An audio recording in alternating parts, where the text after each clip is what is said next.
What is up, plant people? Today is Tuesday, November 3rd, 2020, and we're back with an episode of the Planthropology Podcast, the show where we dive into the lives and careers of some really cool plant people. I'm Vikram Baliga, your host, and I'm here with the shortest intro of Planthropology you'll ever hear. Thursday, day after tomorrow, is our first birthday of the show, and to celebrate, I'm going to give you a party favor, and I'm not going to talk at you for very long. If you want to get me a gift, you could go leave me a rating and review on Podchaser, on Apple, on CastBox, or anywhere else you can. I would very much appreciate that, but, no pressure to do that. Y'all, if you have been listening to the show for a while, you'll know our guest. His name is Kyle Tengler. He's one of my dear friends, and I couldn't think of a better person to have on for our first birthday. So we talk about all kinds of stuff, about science, about plants that you can eat and shouldn't eat and that are trying to kill you, and all kinds of other stuff. Depending on when you're listening to this, you may or may not have seen the show's new logo, which I unveiled on the 5th on our birthday. It was designed by Beth Nichols, who will actually be our next guest on the show, and it's really awesome, and I hope you love it. But anyway, that's all. Let's hear from Kyle Tengler. Y'all are the best. I love you lots. And thanks for a wonderful first year. So hang on. This one's a lot of fun, is really chaotic, and I think you're going to love it. So buckle up. It's time for episode 34 of the Planthropology Podcast with my friend, Kyle Tengler.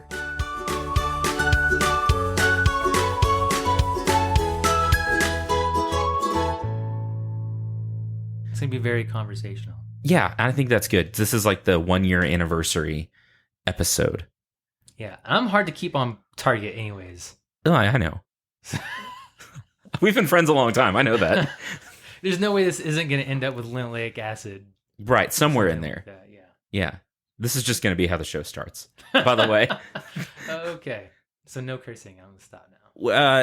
Clean just keep it to a minimum. I'll dub over it with plant names. You remember Craig Ferguson, the late... Yeah. You know how you'd always dub over any curse words with just him making funny sounds? Yeah, that'd be funny. Yeah. I've been using plant names. There's some pretty funny plant names too. There are, and I just released one that was like bananas, like the dubbed over word was bananas. I've gotten to use asparagus, and what was the other one? There was a third one. Asparagus already sounds like a... It sounds kind of dirty. Sultry. Yeah, there's something like... Sultry? The sultry asparagus. Oh my God. That's the name of a terrible club, the sultry asparagus. Oh, whoa. This is already We've taken a turn. I've lost all of our listeners already. How's it going, everyone? So this is our first episode of year 2 of Planthropology, and I couldn't think of a better guest to bring on than our first one. So Kyle Tengler, the person who does not eat his friends, which I'm actually pretty happy that he has stuck to that, not eating his friends over the past year. I think. Have you eaten any friends this year? I've stayed pretty strong on that. Most of my friends are still around for the most part. Okay. Well, that's good news. I'm not keeping tabs. So you don't know. That's not my job. Okay. To keep tabs on which friends you have and have not eaten. Let's go with that. We'll move on. How's it going, Kyle? It is it's a beautiful day outside. Beautiful. We don't get the whole Lubbock season thing. It's not real. It's not a thing. So each day is its own season. So today's season is pretty nice. It is. It was 40 this morning, and then 75 and sunny this afternoon. I'm in. I don't know. It was nice. It was nice. So if you haven't figured this out already, dear listener, this is going to be a very free-form, just fun, silly episode. We'll talk about some stuff. We'll actually talk about a lot of stuff. We don't know if that stuff will make any sense at all, but we're just going to go for it. I thought it'd be a fun way to start off year 2, to just catch up with Kyle. And which, by the way, Kyle, your episode is still the most popular one. Why isn't this translating into other areas of my life? What's going on here? There's not you're not getting all kinds of movie deals and stuff? Not yet. Okay. But I'm gonna start putting it on my resume. You're like, yeah, you know that Vikram guy? Like, yeah, I know him. Everyone's like, No big deal. the dude from Friends? That one? I I mean, feel free to try and keep me on target if you can. We'll I'm see not where it good goes. at that. Yeah, there's no way. This is a bad formula. It is. We pretty much have zero chance of staying. But I hope this is fun for you to listen to. It's been a year. I don't have the thing. I promise. It's been a year. What have you been up to the past year? School? What can anybody have been up to? Oh yeah, that's right. We were. It's like I all of a sudden just forgot that we've been locked down for 8 months. Yeah. Sort of. What are you up to? Like, what does that even mean? They're just sounds. Actually, I am hopefully I'm hoping that there's other people in this boat. It seems I actually have seen some I try not to read the news because I think news is Healthy. News is dumb and it's not going to be anything I want to read. No. But I did see somebody had shared some headline that there's more people trying to start up healthy habits now than normal or something. I don't know how you measure that. More than normal. What is that? Healthy mean? habits. Yeah, people I'm gonna try the XYZ diet, or I'm gonna start running or whatever. I have never been so. That's okay. It's fine. I've never been so. It's on brand. There's gotta be a way to turn this. You should just turn this whole thing off. Your phone? Yeah, I think you can do that. Yeah, I only have a degree in computer science. I don't know anything about phones. Okay. They don't have computers in them. Oh yeah, so that is what I've been up to. I've been actually way more legitimately getting out and trying to get in decent shape to be I should be a person and be able to do normal human things. Those are good goals. Yeah, I measured things about what if could a dude 14,000 years do this thing, and then if I can't do that thing. There's 14,000 years ago? Yeah, okay. If you can't climb a tree, there's probably a problem. You should be able to climb a tree. Yeah, that's fair. Standard things lift your own weight up. Let's say you're in you're in a Bruce Willis situation and you have to you're on the edge of something and you have to be able to lift yourself up by your own body weight up. Yeah. You should be able to do those things. If what if I get tossed over the ledge of something? Well, that's fair. Got to be prepared. If Alan Rickman now it got really sad. Oh my god. All right. Okay, moving. Anyway, yes, if some slightly Eastern European villain threw you off a building. Yeah, I need to be prepared. So this year, this is the time. I mean, everything's locked down and people are all afraid of everybody else and everything. Might as well. I may as well. And people are still afraid. I don't need to get into the details, but apparently I'm very suspicious when I work out. So I've actually had I've been working out in public places like parks and whatnot, and I've had the cops call on me now. What? A few times. Look at that dude. What is that guy doing? I'm it's called a push-up, man. Are you serious? Oh yeah. So far it hasn't gotten too crazy. I've only gotten pulled over twice, and they said and I was I don't understand the problem. They're oh, well, somebody called. We're just responding to the call. We don't have a problem. We just are responding to the call. That's funny. Yeah. So be careful where you work out. People might be very suspicious. And don't call the cops on folks for no reason. How about that? I mean, they had a reason. It just wasn't a good reason. Yeah, it was a bad reason. If you're gonna call the cops on someone, make sure they're doing something wrong. So that's the only thing interesting I've been up to this year that's been any significant change. Exercise. Just trying to I've always tried to be somewhat reasonable or fit or whatever, but yeah, let's try and get more serious about it. Anyways. Okay. Well, no, that's good. I have not been doing that. I have been stress eating for 8 months. That's what I've been doing. I finally am done with this whole, it's sitting right here in front of me, but this dissertation business, and I just stress ate my way through the whole thing. Yeah, and now you get to it's released that's over. I better eat some cookies now. Pretty much, right? Yeah. Pretty much. Now I have time to bake with extra Crisco. Anyway. I will say your photography skills are bleeding over into your baking. Right? You should be a food photographer on the site. Let's add another thing for you to do. Is that a job? I guess it's a job. That's totally a job. Okay.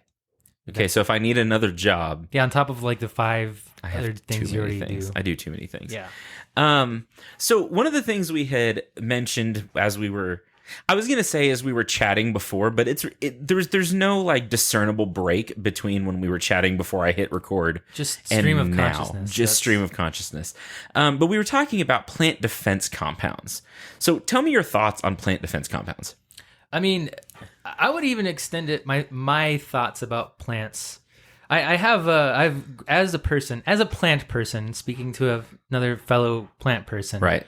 I feel like I've had a lot of time to develop a healthy respect for plants, and I feel like we live in an environment that in an unhealthy way puts plants on a pedestal. I think these innocent plants, they could do no harm. They're so great. We only need more plants in every aspect of our lives. And like, if you're one of those like the people who have like started your plant collection during all of this lockdown stuff, Which is a lot of like, people. that's probably a good. I don't know. There's some financial repercussions there. Yeah. I'm sure. Yeah, plants are expensive. Yeah, I don't understand. Like the thing, like all horticulturists are thieves. Yeah. Horticulturalists don't pay for plants. That's just No. the thing. I've never met another horticulture. Like you maybe you'll pay for one plant, and then after that, it's One like- time. yeah, and then you never pay for that plant again. So Right. but other people like the budding plant enthusiasts, they could get Budding. hit in the wall. Yeah. But yeah, Yeah. Anyway. Yeah, no, it's expensive. and so when we think about what are the things, more nefarious things about plants, like if you think about plant defenses, there are parts of plants that want to be eaten. There are Yeah. parts of plants that don't want to be eaten. Right. And I'm anthropomorphizing a Sure, little bit. yeah, of they course, don't want of to be course. eaten. But of course, like if are you familiar with the Jainism? Like the religious. I know. So like, I'm sure that I'm not going to get this 100%. I'm not a Jainist, so like, come on, guys. I'm not a. Just cut him some slack. Yeah, You out but there. I was speaking with somebody, and they were telling me like, I really like appreciate this because there's a consistency about it, where like they don't want. Not only are they like mostly, I think vegan or vegetarian, Okay. but they also try not to eat the parts of plants that beget more life, right? So like, Huh, like fruits. Yeah, are like more like the seeds, right? Like Interesting. that's a lifeline that you've ended, and so it extends like up to like tubers, even like you wouldn't want to eat a potato necessarily, because if you ate that potato, that potato could have been a life. Like you can propagate it asexually from the tuber and everything. Yeah. And whereas like a leaf or something like that would be, it's not a reproductive part of the plant, so you're not going to like completely destroy the whole lifeline of a organism or something like that. And I may have like messed that up. But that's interesting though. And I actually really like that because I think it's very consistent because it's out of like a respect for life, and so. Anyways, how did I start talking about? We were talking about plant defense compounds, and so we got here somehow. So you think about the nefarious nefarious plants. bits of plants, and like if you really think about it, almost no plants you can eat. I mean, like regularly. You can eat any plants. We were talking about this too. Like you can eat any plant at least once, maybe a couple times. Maybe a couple. And of course, the dose matters and everything. But like, there's plenty of plants like you just don't want to make a habit of eating. And some of them, like even the one time is probably you're gonna have a bad time. Right. So most plants you just can't eat. And of course, like a lot of plants, they defend themselves. Oh, that was what it is. Like the types of tissues, right? So like if you think about brambles, the structural components of a bramble is full of spines. Like if you go and you try and pick some marionberries, there's some old, like the old thing, like you give as much as you take. Right. Sure. So, like, yeah. Right. Yeah. So if you pick a pint of marionberries, you might leave with a pint less of blood or something like that. They're pretty pokey, and of course we've like domesticated things to manipulate them and be less pokey, and stuff like that. But those are like the more obvious types of plant defenses, the parts that poke you and stab you and you or even like, like you think about like the glaucids on cactus or something Right. like that. They're not going to hurt you, but man, they're annoying. Super annoying. And not everybody has a roll of duct tape on them. Right. At all times. Yeah, well, yeah, and you think about like that compared to like some of the big thorns or big. Are they all considered glaucids? No, spines. No. Spines Yeah. is the word I want. Yeah. Like a long spine on like a saguaro cactus versus the little And you think about feathery which one of glaucids. those would you rather back up into, like, and get in the back of your leg or something? Like, I'd rather have those big thorns Just once. Yeah, they're It's so over. because you can yank them out. Like you Yeah. just grab them and they're gone. You get in some prickly pear, Ugh. you're in trouble. Yeah. Oh man, I've got a funny story about a fellow horticulturalist who had to learn a crazy lesson. I was talking about the horse crippler cactus, and Yeah, I found right. some. And the fruit, I think the fruit are pretty tasty on those. Most cactus fruit are at least like not offensive. That's a pretty low bar, Kyle. Well, like at worst. Well, like plant people are like, oh yeah, these are totally edible, and so people have like immediately assign some kind of like culinary. I'm like, well, I mean, it tastes like water. Yeah, it doesn't taste like this. Or is an old cucumber. Yeah. Yeah. But some, I actually like some of the fruit off of horse crippler cactus are actually kind of tasty. You get like some dilute strawberry kiwi kind of flavors off of some of these cactus and stuff. And I was telling a fellow horticulturalist about it, but she was more like into the landscape side of things. Okay. And then she immediately like grabbed one of the fruit and popped it in her mouth and had all the glaucids. You're like, on wait, the no. fruit. I'm like, yeah, oh no. And of course, then she had she had a interesting. That's a time. bad Her day. Tongue didn't. Yeah, that was not good. So like those are like the physical ways that plants can defend themselves, but there's like a lot of ways that are not physical. Lots of chemical ways that they defend themselves, and you have to think about like some of this within an evolutionary context too, right? Like which tissues of a plant is a plant cool with you go ahead and grazing on, Right. and like fruit, a ripe fruit, that's a dispersal. Yeah, they want mechanism. something to eat it. But they also don't want you to digest the seeds, right? Which is why Right. seeds tend to be packed with things that increase or that decrease transit time in the intestinal system, Right. so that they can get deposited without having been digested too much. And actually, of course, like they get some benefit, right? You get some scarification. Sure. Right. And I don't know why I'm moving my hands around. Or That's anything okay. like that. I do that too.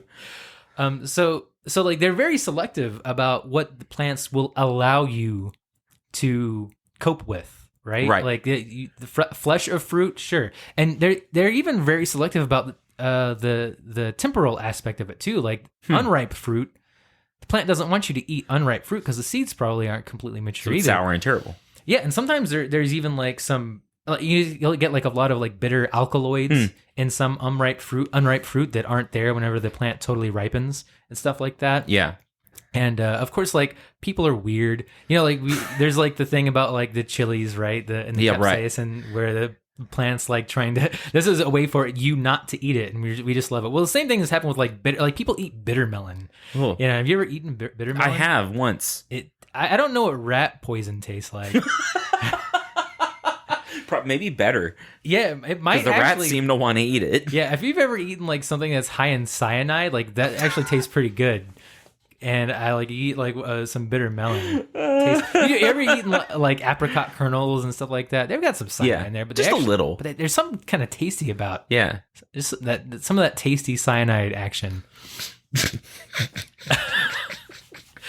But so people are weird, right? That's a weird thing. Right. Yes. That's a weird thing. And cyanide's interesting in and of itself just because it's like a mitochondrial. It messes your mitochondria. You know what the mitochondria are? Okay, go ahead. They're the. I can't even do it. Son of a.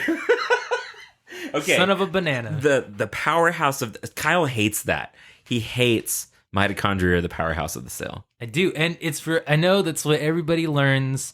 And I feel like people underappreciate mitochondria because they're important cell signaling organelles, and they do so much when it comes to cell regulation Other and than just everything. ATP. But we won't. Right. We don't have to get. Yeah, but cyanide, that's the whole story there. Sure. That's Okay. what the cyanide's doing. It's messing up your electron transport chain. But of course. Of course, right. As everyone knows. And like, yeah, the capsaicin's another one of those examples. The plant's like, don't eat me. I'm going to poison you. And we're like, hey, ooh, let's. These weird apes And are people like, are like, what about sriracha? And what if we ground it Yeah. into paste? and concentrate it, and then we'll put it on everything. Literally everything. Our Yeah. sandwiches and our soup. And so that's got to be like the bitter melon thing. I don't know how we got to where that's like a thing that people gravitate towards, but to me, like the bitter taste receptors are there. Of course, like I'm not one to say what evolution is trying to do. Right. Because but a lot of things that are poisonous are very bitter, and we have bitter taste receptors as a way to detect like those for a things. reason. Yeah. That's why you can like taste sour things. It's like, hey, this is not ripe yet, guy. And you crazy monkey. And then instead we like make what's the thing where you ceviche. Then we make ceviche, right? It's like mostly the sourest part of the sourest fruit. Just for funsies, right? Yeah. So people are weird, but some of these things actually can cause like actual health consequences. And some of the health consequences are rather acute and some of them are long term, but plants have evolved a lot of different and very interesting, innovative ways to defend themselves when you start eating parts of the plant tissues that they don't really like for you to have eaten. Like if you're eating like the fruit, that's cool with the plant. But if you're eating like the root, and I'm not talking about like a tuber or something, right? Like not like the actual root. Yeah, plants don't usually survive that. Right. There's a whole lot of logistical issues with getting to the root that the kills plant plant. Right. That's a problem. And you think about like depending on the type of plant, right, and how it propagates itself. A lot of like the vegetative tissues too, like the structural components are there for the plant to photosynthesize, hold up leaves and stuff like that. So they don't necessarily want you to eat some of those tissues. Also, are the leaves themselves. Like the leaves are there to photosynthesize. If you reduce the photosynthetic capacity of a plant, the plant's not going to have as good of a time. Yeah. This you're throwing things into like the whole evolutionary context, because then you have grazing animals that evolved alongside. Yeah. Grazing plants that can be grazed and respond well to that, and they actually seem like there have been studies on some grasses where the saliva from a ruminant biting it actually stimulates more growth than if you just mow the plant. Yeah. And so, like, of course, there's always like a nuance stuff. We got to get to nuance too. We'll get there in a sec. But I also think of like, there's some evolutionary component to dispersal, like a radius too. Because I'm thinking specifically, we have a nice little Yopon holly just right outside the greenhouse here. Fun plant. It has like tiny little green leaves and bright red berries that are generally like mature now. This time of year, going over like the Christmas time. So they're like very Christmassy looking, right? Because they're red and green. Mm-hmm. The scientific name of this plant is Ilex vomitoria.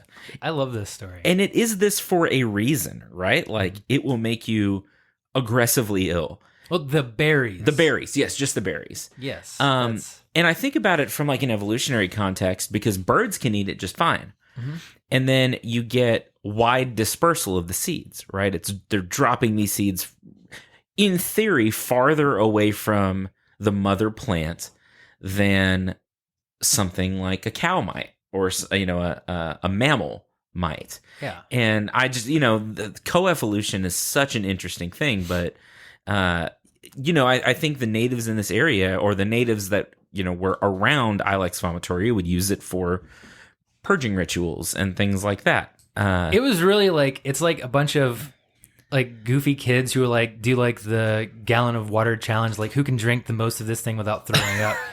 Whenever I read about it, it seems like who is more manly? How many of these berries can you eat before you throw up? Yeah, and the parents are just like, stop. That's a Tide Pod. Stop it. There you go. That was the Tide Pod of pre-colonial times. Yeah. Yeah. Huh. But so like the Ilex vomitoria, like that's an interesting example because I'll talk to people about like there's not that many plants that there's like a bit of like convergent evolution there where very distinct plant families produce caffeine. Huh. Yeah. And Ilex vomitoria, the leaves of the Ilex vomitoria contain caffeine, and you can make caffeinated tea. So if you have like yerba mate, that's a different Ilex. Oh, that's interesting. I didn't know that. Yeah, that's an Ilex too, but it's an Ilex native to Central and South America, if I recall. I want to say South America, but maybe Central America. Okay. And but you can do the same thing with Ilex vomitoria, and the leaves are totally fine. And so when you tell people, oh yeah, you can make a tea out of these, and then if they know half of the information, they're like, oh yeah, but then you're gonna throw up all the place. I'm like, there's some nuance to this. It's a tissue specific. Don't drop the berries into. Yeah, don't make tea out of the berries. Make tea out of the leaves. And yeah, That kind of leads us to the next thing we had kind of talked about discussing, and that is, why is science communication so darn hard? Oh yeah, so this is like a huge. You really like, even somebody who's been in science for a long time makes a lot of errors, and I think this is unfortunate. It's not unfortunate that we make errors. It's actually, I think it's good that we make errors. Yeah, I think the unfortunate thing is like how much of your academic success is put on whether or not how averse you are to making mistakes. Right? Like if you're doing your dissertation and you have a hypothesis, and your hypothesis is just like, oh yeah, this is not related at all. No, it does not work. No statistical anything. Yeah. Significance found on absolutely anything. And I found out that this experiment, like, we just learned all the ways to not find a connection between something. Right. I spent like 6 years not finding anything. Yeah, and that's a positive. That's good. Yeah, because then you don't have to do. You can You should be able to publish that and say, look, we did this experiment. Does not work. Look elsewhere. Do something different. Do something different. But yeah, absolutely. I mean, can you imagine, like, if you're doing a dissertation or a thesis or something like that, and you're like, oh yeah, we found absolutely nothing, like nothing interesting at all. That doesn't always go so well, right? And it may not even end up getting published in the long term. Mm-hmm. And how much? And you think about that, like how much doesn't get published because they didn't get the results that they wanted to get. And that's unfortunate, because that's good information. We should know that information. And that's not a negative thing. If you find out that something is not connected, we all need to know that so that we can look elsewhere. Yeah. And move on. So that's part of why science can be kind of complicated there. But a big part of being a scientist is you have to learn a different kind of like intuition a little bit, and you have to realize like you have biases, and you have to be willing to look at those biases honestly and figure out, like, is what I presume to be true actually true at all, or is it actually just like a bystander, right? Is it are these things related but not, there's no causation between these two things? And that happens all the time in science. There's anything that's like really heavily epidemiologically based, like, it's great at showing associations, but it's just garbage at showing causation. But then whenever you see like a connection between something, you might assume causation. So like, oh well, like the more eggs you eat, the more it does this to your cholesterol, and we know that cholesterol kills you, so the more eggs you eat, the more you die. I'm like, well, does that actually work? And it turns out, of course, like, that doesn't work. That's not true. Right. And it's because like there's an association, but there's not necessarily causation in there. And right. And this is a big problem, because whenever part of this is like, there's nuance. That's the nuance, right? Like, right, there's an association, and maybe the association maybe there's causation, but do you know the directionality of causation? Do you know if A is causing B or is B causing A?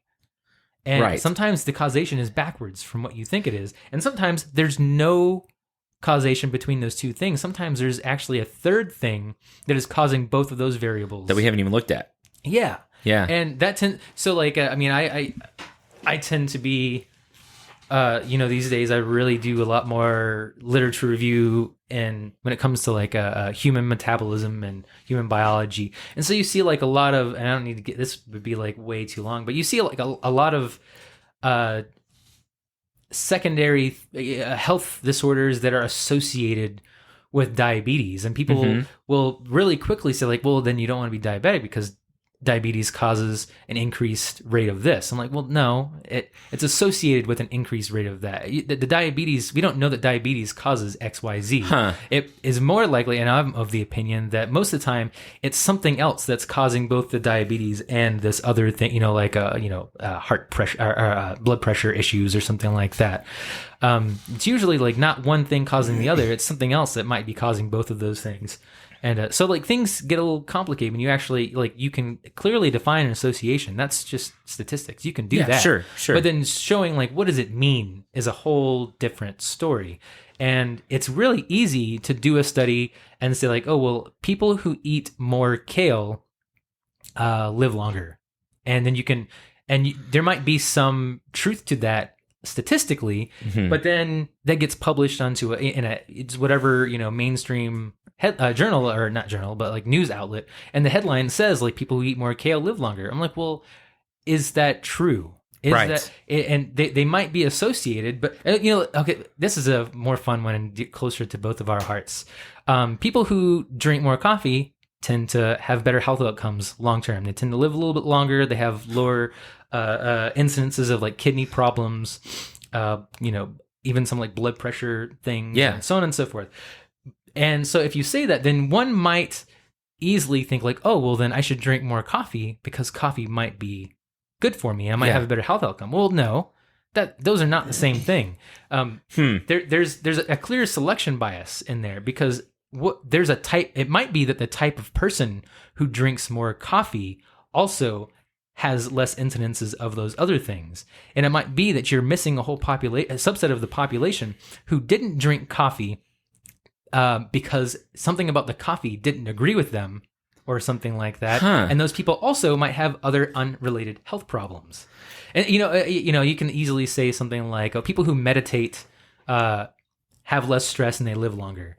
But does that mean that meditation causes you to have less stress or live longer? Or does it mean that the type of person who meditates might also do other things that make them less stressed? What other compounding factors, or again, that backward relationship? Yeah, those, the type of person who meditates might also go for a bike ride more often, or they might be more health conscious and they might, think like, oh, well, I'm going to try and, not eat as much fast food or something like that. And so you might be measuring things that you don't know that you're measuring whenever you take data like that. And I think that's part of the difficulty of science, is that so much of what gets reported to the public ends up being a headline pulled from a statistical association between something, and it doesn't actually imply causation either way. Right.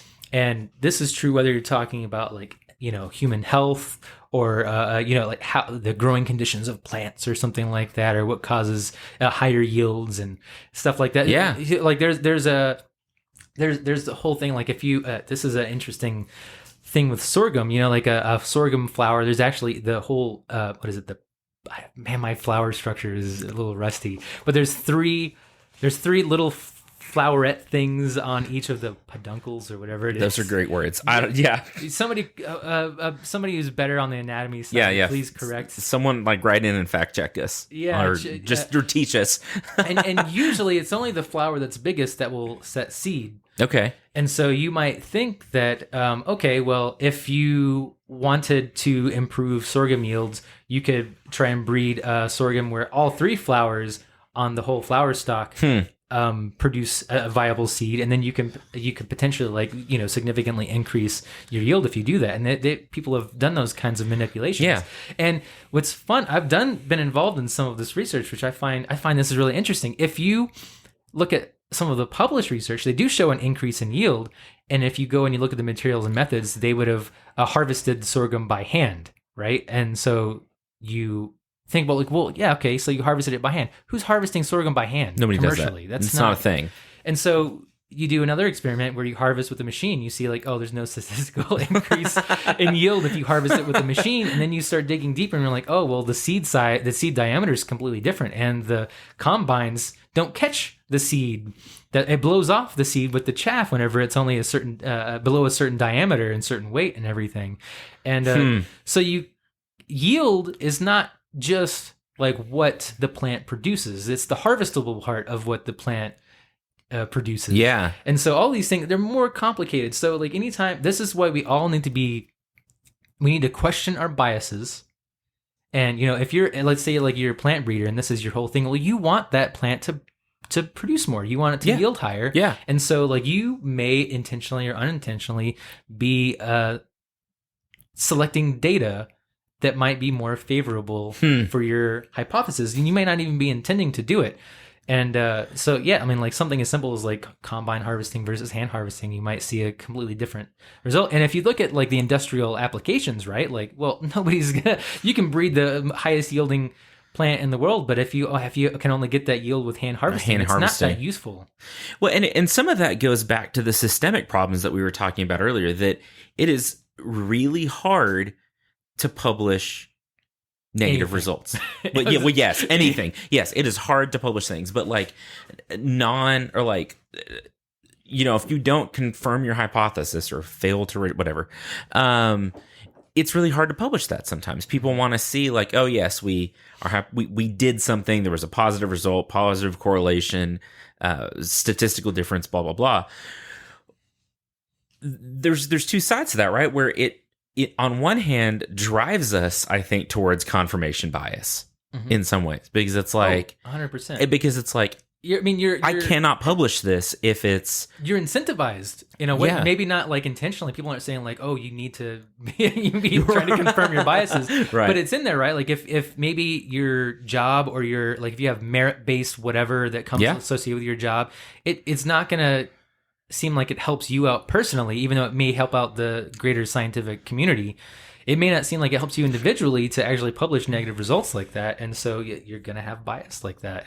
And I think that in itself is a big problem, is the bias of what actually gets published. And that's just like the whole publication area is kind of a mess, right? Because we think about peer review as being like the best way to publish something, but we have to also consider that the people the reviewers are not without their biases. Sure. And I've heard so many stories from individual scientists who say that the data was there and it was good data, but you look at who was reviewing the publication or whatever, and it was somebody who may have had a competing idea or something like that. Yeah. And so that stuff does happen. And so it really so the thing is, science is a lot more messy than I think we all want it to be, especially scientists, right? Like don't think like that we're all like super that we're immune to the frustration. Oh no, for sure. Well, and I read an article actually just before you came in. I saw it on Twitter that Nature is starting to put out some open access journals, right? Like, I love that whole open access. Yes, I do too. I think it's great. I think everything should be open access. If you ask me, and we might differ on this, but my whole thing is like, if the research was paid for by taxpayer money, 100%. then it should be available to taxpayers. 100%. If this was like a private company and it was all in house, that's different. And then they try and publish it, but then they say like, well, all the funds came internally. Like, hey, I don't know that I can really argue with that. But no, I'll give you that for sure. But if it's publicly funded research, 100%. We should 100% be closing that feedback back loop.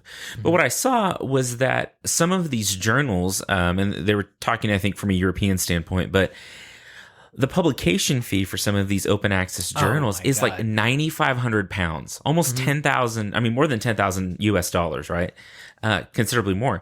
And when we talk about evolutionary selection pressure, yeah, talk about a selective pressure. What are we really selecting for, right? Like, I think sometimes it's like you pay for prestige, right?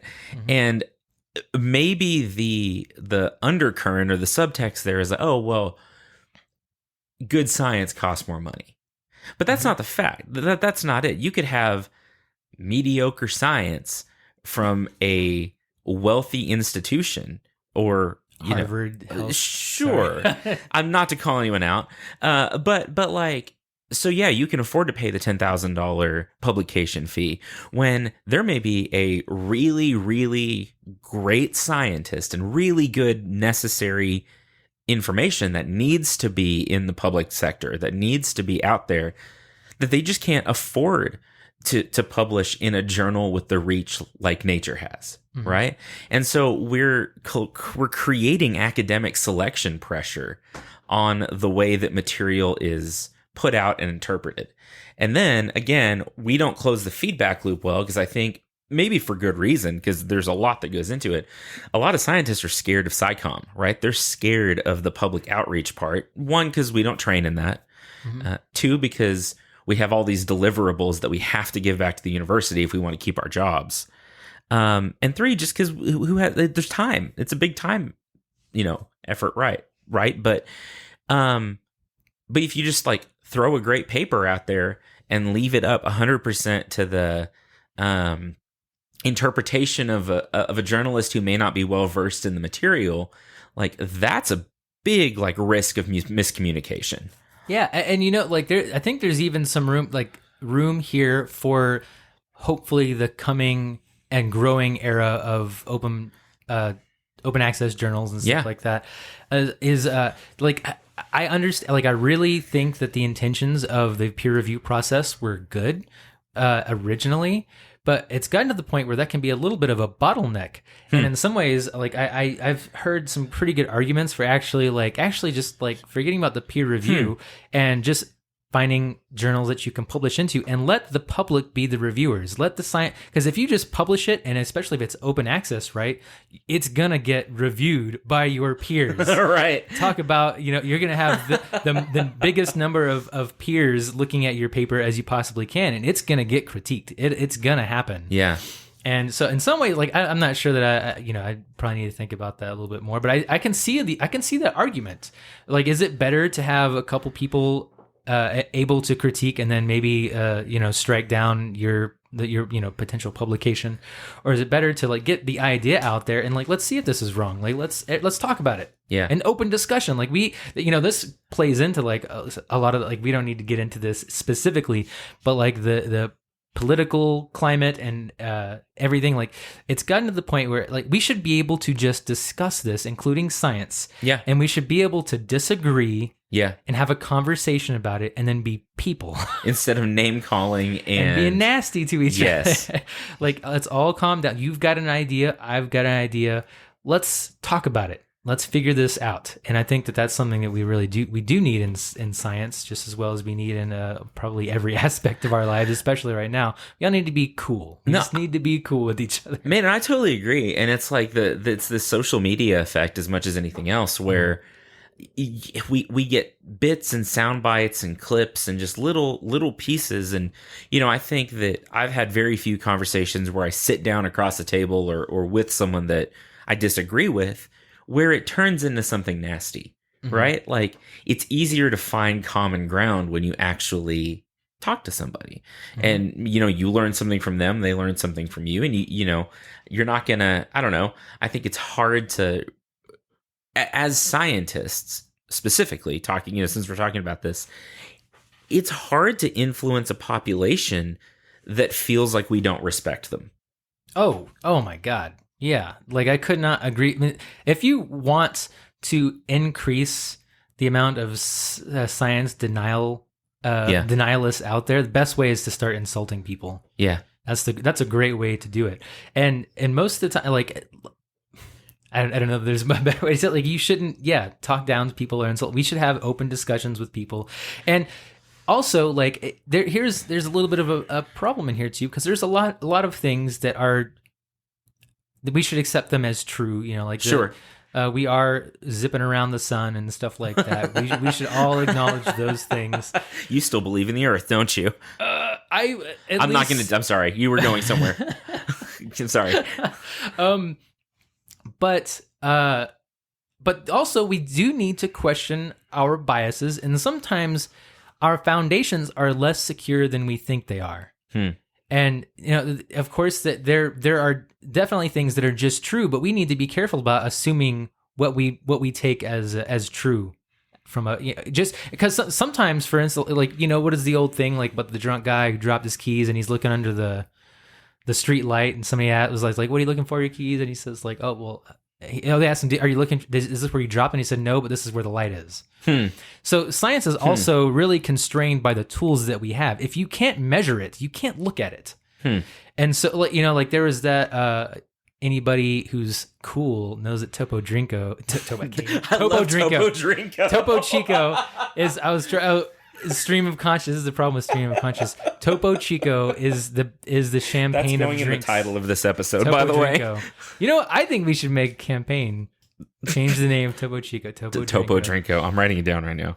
There was that I've seen some people concerned about this because there's a polyfluorinated compound that I forget exactly what it's basically. It looks like an 8 carbon fatty acid, but all hydrogens are replaced with fluoride or fluorines, and it's been associated with some like health outcomes and everything. But the thing is, like, we haven't always had great tools to measure how much the concentration of these compounds in different materials. And so now, like, we've gotten better at measuring stuff. And they did like a roundup recently where they were testing like so many bottled waters to see how much of the PFASs they have, I don't know, PFASs. I don't know.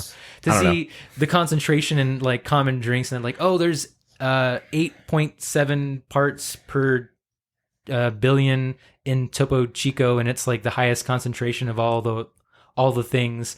But the thing is, like, that stuff has probably been there for a while. But we just didn't necessarily have the tool to measure it. If we can't measure it, so that's a problem too. Like, we need to go back and question, like, well, is this what we think it is, and when was this looked? That's why I do think it's important. Repeatability is important. Yeah.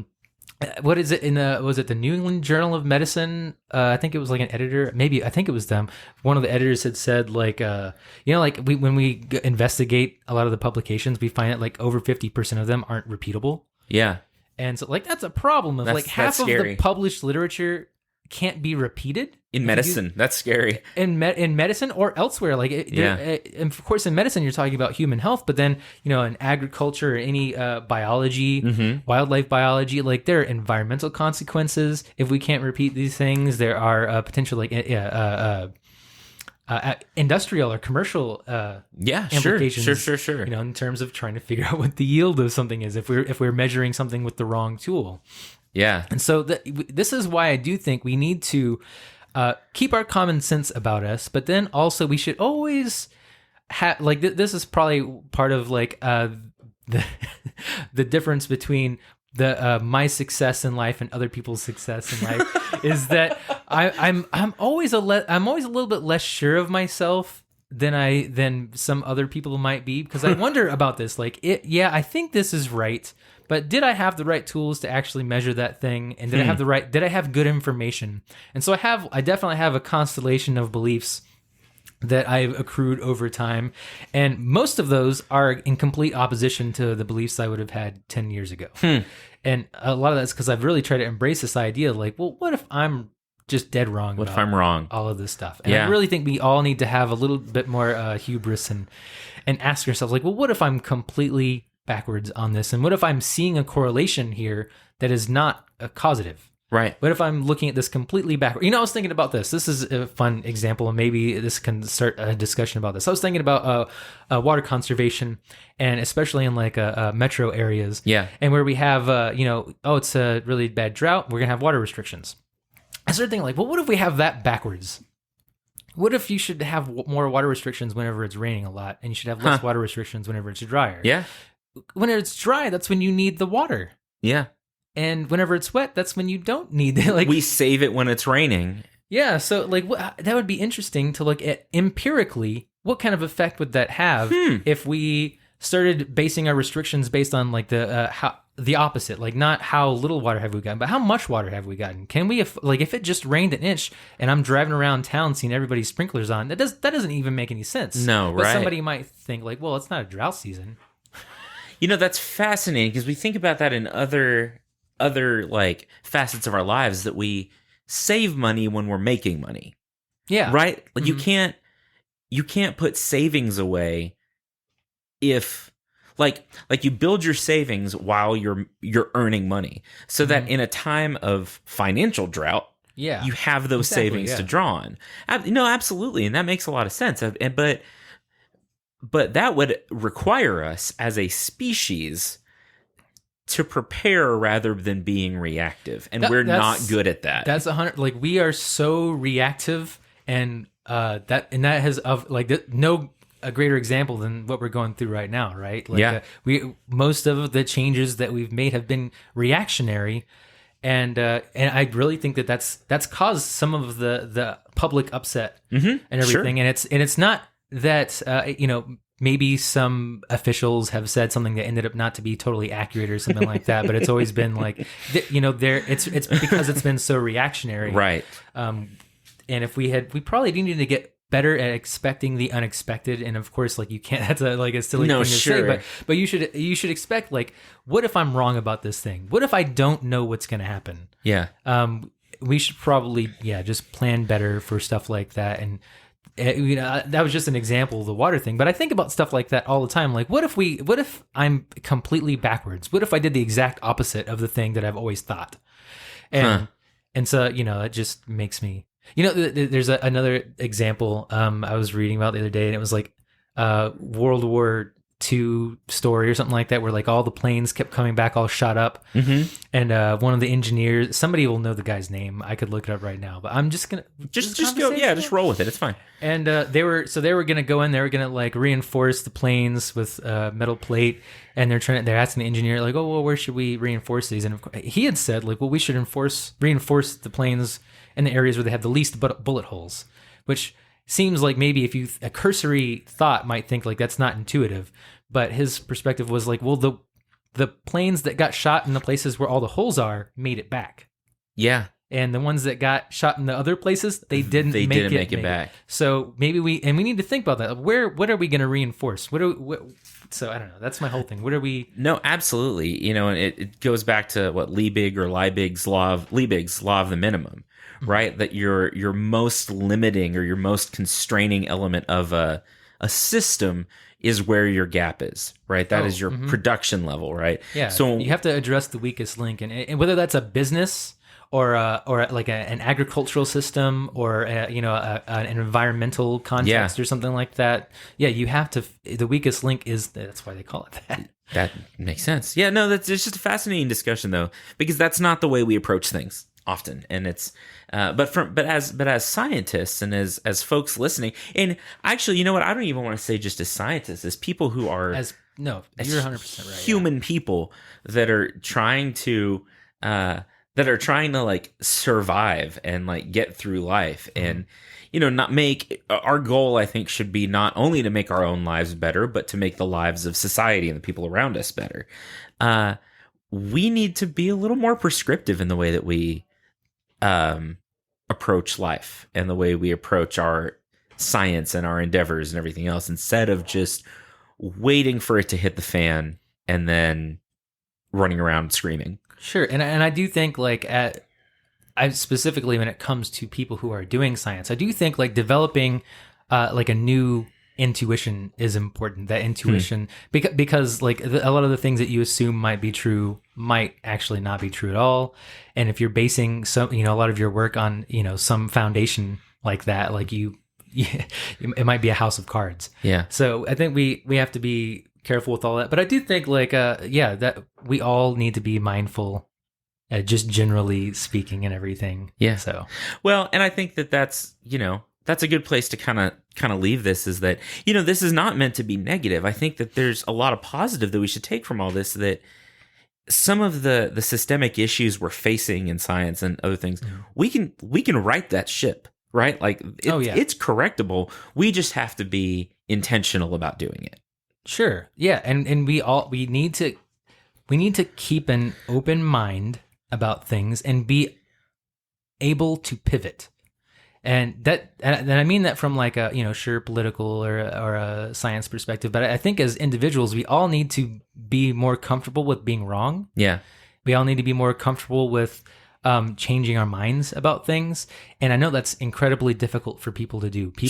People do, we form like we turn a lot of our belief systems into things that we think are true into belief systems, or almost like pseudo religions or something like that. Yeah. And I don't necessarily think that's always healthy, because like, if whether you're talking about, right now we have all the virus stuff, and, you have, like people, you like to poke fun at, if you don't believe in this, then you're like an anti-vaxxer. Right. Sure. Well, you've just alienated a whole group of people who are just trying to question a narrative. Yeah. And you've used like a easy little quip to insult a bunch of people, when maybe they're actually asking reasonable questions, and we need to take the time to answer those questions. Sure. And so we need to be careful about, and also on the other way around too, like the people who are consuming this, we need to, as a society, like learn to not be so married to our ideas and everything. And if we see some evidence that, hey, maybe that's not true, maybe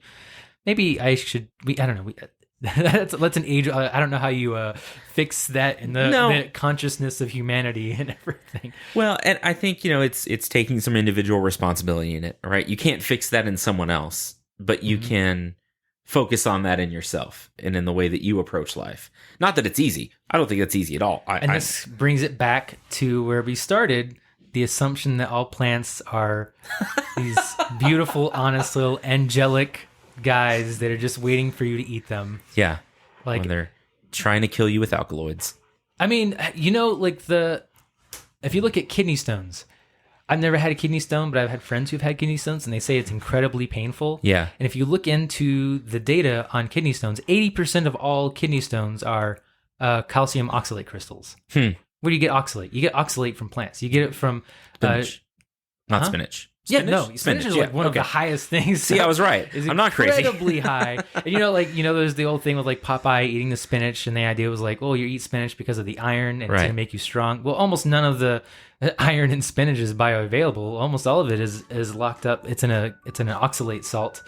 And so only about 5% of the iron in spinach is available. So we need to question our a lot of our assumptions that these plants are benign at worst, right? Like, they're probably good for you. Like, no, most plants are trying to kill you. That's a great place to leave this. So just to wrap up, we should still not be eating our friends, right? Yeah, still don't eat your friends. Be very careful who you do eat are. And that's easy. If you're careful about who your friends are, then it's easy to know who to eat. We'll see you next time. Listen, I just don't know how much more convincing you need to not eat your friends. I'm not sure why y'all keep asking me about it, but don't eat your friends. And again, that was a lot of fun, y'all. I hope you had as much fun with this episode as I did. It was always good to talk to Kyle. I find few people as intellectually challenging and stimulating as talking to Kyle. So I hope you loved it as well. Thank you for such a good first year. Thanks to the Texas Tech Department of Plant and Soil Science for all the support. Thanks to the Patreon supporters. If you'd like to support the show, check out patreon.com/planthropology. Follow us on social media at Planthropology or Planthropology Pod in all the places, depending on where you are. And that's about it. Thanks for a great first year. I really love all of you. You have been wonderful and supportive and kind and so much fun, and have made this one of the most enriching experiences of my life. And I really mean that, and I really genuinely value all of you. So thanks for listening. Get ready for a great year 2, and keep being really cool plant people. I'll see you in a couple of weeks.